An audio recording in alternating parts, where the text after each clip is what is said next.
Good afternoon, how you all doing? As Eddie says, my name is David Crosby. I had a double lung transplant just over 2 years ago, and I'm doing fine.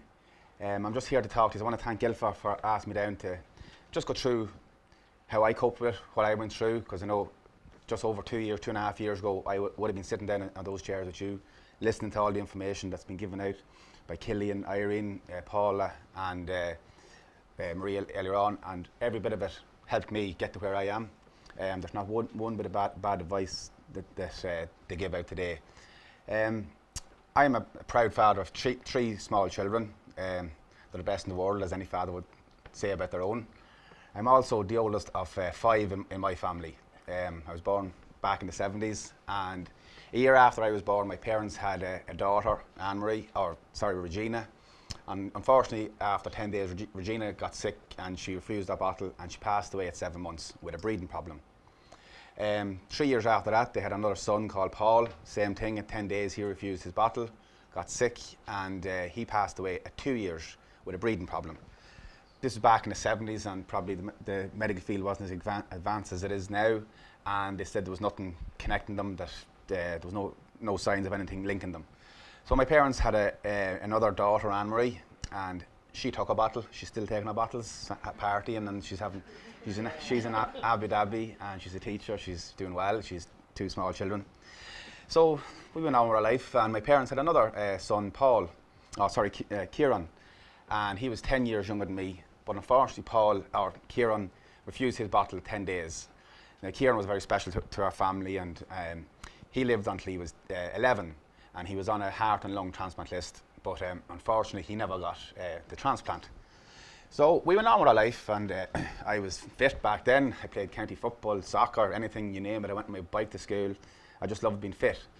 But after a while, I met my wife, and we headed over to New York, and the fitness went away. I was a bricklayer, and the big portions and what have you. And after a while I came back, and we just get on with our life. I thought fitness, the health wasn't an issue in my case. But we came home, and about 2.5 years ago, I just turned 40. 2 weeks after I turned 40, I got a persistent cough, very bad cough. I got hard to walk up steps, the stairs and stuff like that, breathless. And the usual Irish thing, it'll go away and I'll be all right in a while. It never did, so I went into my local GP and I asked him what's going on. He put me on an antibiotic. And after a week on the antibiotic, there was no change. So he suggested I'd go up to my local Navan hospital. I'm from up in Cavan, the Meath borders. And they did an x-ray on my lungs, and they seen there was something on the lungs. They didn't know what it was. They said it wasn't cancerous, but they referred me on up to the Mater to get to delve more into and see what it was. They knew the history, and they knew it was pretty serious. So after a while, I got a biopsy of the lung. The little tissue was taken out, and they gave myself and my wife the diagnosed that it was IPF. And I didn't know, same as yourselves here, I hadn't a clue what IPF was. I probably, with my history, I should have been looking more into it, but I just wanted to leave it all behind me. But that was a day myself and my wife will never forget, and we went home and we talked to our family about it. There was a lot of tears and hugging and talking and what have you. But after a while, you get over that, and you start saying, well, what am I going to do? I'm fairly determined, quiet, shy naturally, but I wasn't going to let IPF invade my privacy or invade my life. So I decided to take it on with the history I had with my kids. So I went to Florida for a holiday with my family. As someone was asking about flying, you can fly, you have to prepare, your airlines, they will provide oxygen, you have to bring your oxygen with you. And everything is possible if you prepare and ask questions. That's another thing someone told me, there's no silly questions. I know Irene and Dr. Hurley will tell you they hear them and they're more than happy to answer them. There's no silly questions. So I asked all these questions and went to the holiday and came back and started my treatment. I was put on oxygen 24/7. I had to sleep in it. I was on pethidone. I was up to 8 litres of oxygen. And this was in about August 2015, and but 8 weeks after, my lung function had gone down. And before Christmas, I went to see Dr. Egan, and he said I had to do 40 tests, that the disease was going too fast. And I did the 40 tests and passed them all, apart from my BMI, which is your body mass index. which is a bit overweight. And he said I couldn't get on the list until I lost the weight. Now, proud Mead man, I got a bit thick with him, got mad, I couldn't understand him. We were after getting all this devastating news, and I said, I'll show you. So I got talking to a dietitian, and she didn't, which I thought she didn't give me much help, but she actually did. She saved my life. She told me about portion sizes and how to eat, and she was telling me about your portions that we eat. A lot of the Irish eat the last spud, or we finish the pot. We can blame our mothers for, and the poor people in Africa and all that kind of crack, that you finish a plate, but it's not like that. When you get a portion, you should eat the portion. And she said, go for a walk and take a bottle of water. Of course, I raised my eyes to the sky. I said, that doesn't sound right at all. So I was in the Maher around that time, and they gave me half a tin of bees and 3 spuds, chopped spuds, little chips. And I looked and I said, this is ridiculous. So I took them, I ate them, and I went for the walk, and I realised she was 100% right. Because when I came back, I was full. Our digestive system, we just don't fill our stomach and we're full. It has to go through all these. Irene will probably tell you how long your digestive, how long it has to go down. So it made an awful lot of sense. So I got down to start studying about foods and not eating that late at night and all this thing. And I had to lose 2.5 stone, and before I get on the transplant list. So I lost 2.5 stone in 2 months, and I got on the list on a Tuesday, and on the Friday I got my first call for a transplant. Before that as well, I just wanted to say on some of the things that Irene was talking about earlier on about exercising. I had a bike. I bought a bike 5 years earlier on an ocean of getting fit, a lovely big bike, but then I got diagnosed and the bike was out in the garage.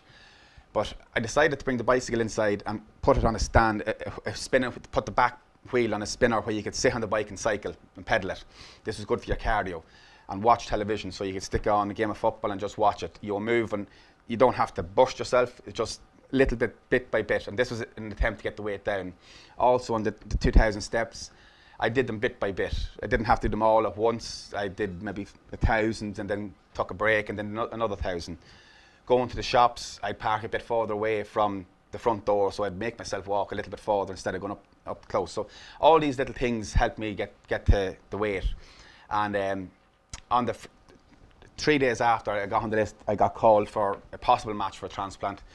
So I thought that they told me on the Tuesday to go home and have a bag packed and be ready to get a call at some stage. I didn't know if this was going to be months or years, but I got the call on the Friday, and I wasn't prepared at all. And I remember getting into the ambulance thinking I might never come back. We went up to the Mater, and the lungs deteriorated, so the transplant didn't go ahead. But 2 weeks after, I got a second call, and we went back up again, more relaxed this time, and the transplant did go ahead. I remember talking to my wife, saying my goodbyes, and being put under, and it was the unknown, and you don't know. It's not a nice place to be, but I woke up about 48 hours after, and the doctors were all around me and all the nurses, and they said everything was 100%, and all their graphs and their bloods were spot on. That didn't make any sense to me at all. I'm not into the medical profession. They do what they can to help you, but I couldn't sleep because of my history with my brother and sister passed away. I was afraid to go to sleep in case I wouldn't wake up. But I remember a nurse, Neve, in the high dependency, told me to look at a clock. And I looked at the clock. I remember looking at the clock and just nodding off for 5 minutes, 10 minutes. I don't know what it was. And I woke up, and it's like your car and your phone. My heart and my lungs, my breathing I could hold my breath. I knew then that what the doctors were saying was 100% right, that everything worked and everything was fine. So I got talking to Irene, and she suggested, I suggested maybe about fitness and whatever, and a cousin of mine mentioned a marathon, and I asked Irene what's going on. Irene kind of turned away for a while, and she came back and she says, what are you on about? I said, I'd like to do a marathon. And she hears a lot of stories, I'm sure, but I don't know if she heard one like that. And she gave me one great piece of advice. She told me, and it's the same as your situation now about fitness. If you go out and walk a half mile or a mile today, and you go out tomorrow and you feel under pressure to do that the same day, you're pushing too hard. But if you go out and do your mile today, and you go out and you can do your mile tomorrow, keep that going for a week. And maybe in a week after, just go up to 1.25 miles or 1.5 miles, and just listen to your body. Like your body is the best indicator of how you're feeling and where you are. And I listened to Irene, and I did all this. I was doing spinning classes and 5Ks and 10Ks, and I did a half marathon. I eventually did my marathon there 6 months ago in November in New York. So from 2.5 years ago to being diagnosed where you are, I've done my marathon with my mother, my wife, and 14 others. My mother is very special. That's why, as you can understand, she buried 3 children. She didn't want to bury another one, and we did the marathon together. So it was very, very special, and I signed up to do 5 more marathons just and I just,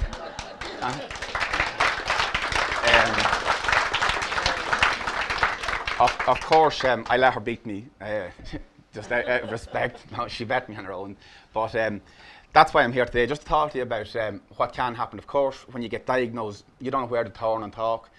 I know, talking to all these people here that spoke to you earlier on, they're very, very knowledgeable what they do. They point everyone in the right direction, and without them and the donor that give me a chance, that's why I'm here speaking, doing the marathons, raising awareness. Someone said earlier on about awareness. I'm trying my best to raise as much awareness as I can about this disease, IPF, and see can we get to the bottom of it and manage it more better, and have support groups that we can all talk about it and discuss our own different ways of dealing with it. My way was my way.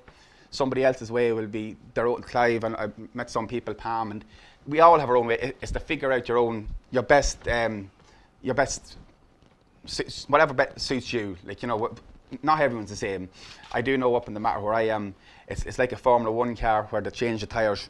There's so many people come in and help you with different angles. Irene, the social workers, Dr. Hurley, Professor Regan, and they're all just amazing. So that's why I'm here today. I want to thank you. So I want to thank everyone here for listening to me, and I wish you all the best health.